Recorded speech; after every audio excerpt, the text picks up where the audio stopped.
Crec que és un valor diferencial, no?, a l'organització d'aquestes jornades per part d'aquests 4 clústers, perquè al final la intel·ligència artificial està disruptint absolutament tots els àmbits de la nostra economia, la nostra societat, com ens relacionem.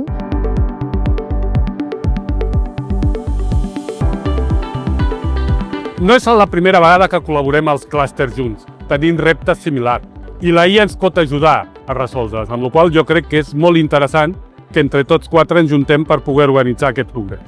Tots 2 clústers tenim en comú que hem de buscar la innovació, hem de buscar la col·laboració entre empreses, i això és transversal. Cada un amb la seva especialitat, el sector, però al final aquestes sinergies són del tot evidents. Aquestes idees que de vegades ens semblen una mica fins i tot estranyes de com podem aplicar-les a la nostra empresa, és aterrar-la en fets reals que tinguin impacte sobre el nostre compte de resultats. Aquests llocs de trobada ens serveixen molt per entendre quines són les necessitats reals dels clients i què podem fer per aconseguir traccionar aquest tipus d'iniciatives i implantacions que crec que són on aportem realment el valor, tant amb la part d'infraestructura i punts de comunicació i sensòrica amb els processos, com amb la part de solucions més tècniques i d'optimització.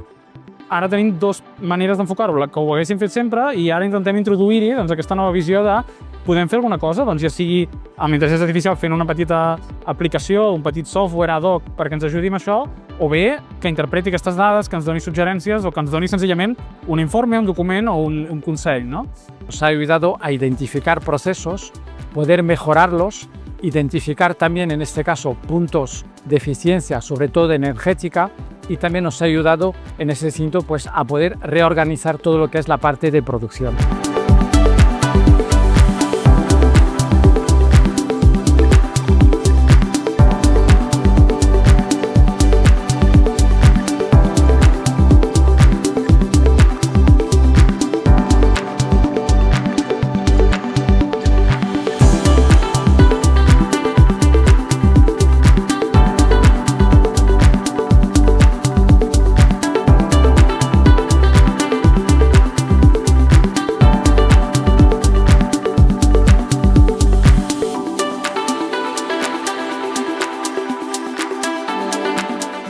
Comencem per obtenir les dades necessàries per poder fer després que aquests models d'IA ens ajudin a treballar millor, a ser més productius. Que la digitalització i l'explotació de les dades a través d'intel·ligència artificial no ho podrem fer ni en un any ni en 2, però sí que els animo a que tinguin aquesta visió estratègica de la intel·ligència artificial, a que tinguin un pensament de paciència estratègica en entendre que és un camí, que s'ha de caminar, s'han de fer passets a poc, però que hem de seguir aquesta direcció.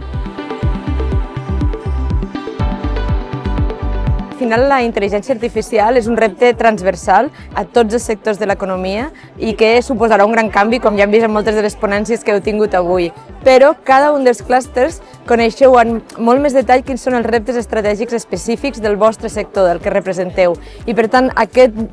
juntar aquest repte tan transversal amb els reptes específics del sector crec que és algo molt potent i un gran exemple de col·laboració.